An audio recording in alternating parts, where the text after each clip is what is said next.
Hello, magandang umaga po mga kaagapay. Ayon po sa pagbubulay ng salita ng Diyos, matatagpuan po sa Gawa. Sulat niya, Apostol San Pablo 13, talata 22. Ganito po ang sinasabi: at ganito ang patotoo ng Diyos tungkol sa Kanya. Natagpuan ko kay David na anak ni Jesse, ang lalaking nakalulugod sa akin. Tayo po'y manalangin namin. Diyos, maraming salamat. Gabit ng Balang Espiritu, dapat lamang kayo daglain, sambahin at pasalamatan sa pangalan ni Jesus. Amen. May pamagat po, nakalulugod. Ang lalaking ito ay hinirang ng Diyos, ginamit, subalit nagkasala. Subalit tingnan natin ang malaking pagkakaiba at nawa ay kumuha tayo ng aral sa kanyang buhay bilang isang mananampalataya. Tingnan natin si David, ginamit ng Diyos, si Propeta Nathan,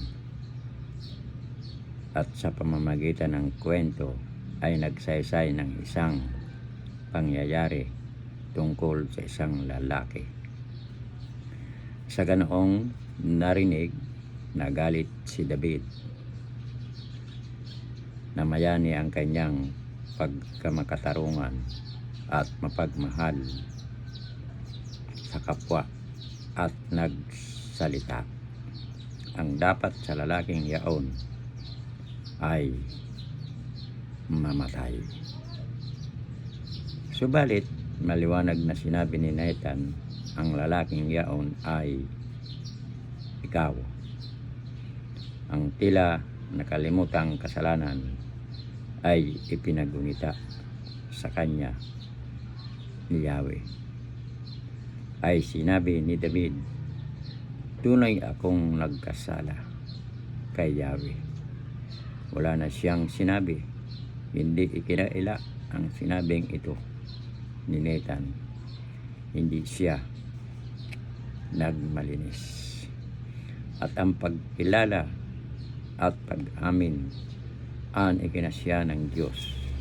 At sinabi, natagpuan ko kay David ang isang lalaking aking kinalulugdan.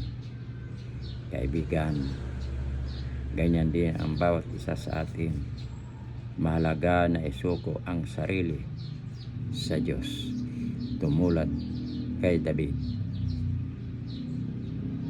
Nagpakumbaba, kinikilala ang pagkakamali at humingi ng tulong ni Jesus. Nais ni Jesus na tayo ay linisin at gawing isang sisidlan na makapagbibigay sa Kanya ng kalwalhatian. Palinis sa banal na dugo ng ating tagapagligtas at gawin siyang hari at Panginoon sa ating buhay, mga kaagapay. Ayon po sa pinagbubulay-bulayan talata, at ganito ang patotoo ng Diyos tungkol sa Kanya. Natagpuan ko kay David na anak ni Jesse, ang lalaking nakalulugod sa akin. Tayo po'y manalangin. Panginoon Diyos, tulungan at turuan mo po ako na maging mapagkumbaba at kumilala sa iyo ng aking hari at Panginoon. Hindi ang aking sarili, kundi ikaw po ang maghari sa buhay ko. Sa pangalan ni Jesus. Amen. Maraming salamat po mga kagapay sa nakikinig na salita ng Diyos. Pagpalain po ang inyong buong sambahayan. Diyan lamang po kayo magbabalik. Sa Diyos ang papuri. Bye-bye.